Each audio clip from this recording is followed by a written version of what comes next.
show you how to print header on each page in Excel. As you can see here, we have data. If you see the page break, it's showing how many pages. So if we will press Ctrl P, it's showing 11 pages. Look, this header, item description. If we will navigate to the next page, you cannot see the header of these documents.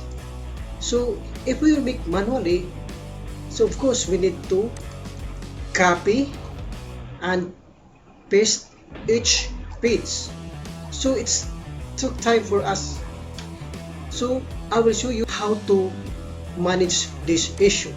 First, just go to page layout, click this print titles.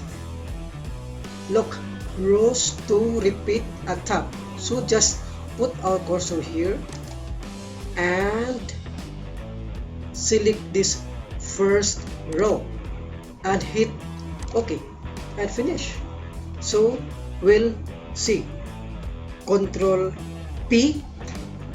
If I will navigate this one, look what happened. It's repeated. I will try to save as PDF in order to show you if this one is working. This one, if I will click print, automatically it will convert to PDF. I will put in my desktop.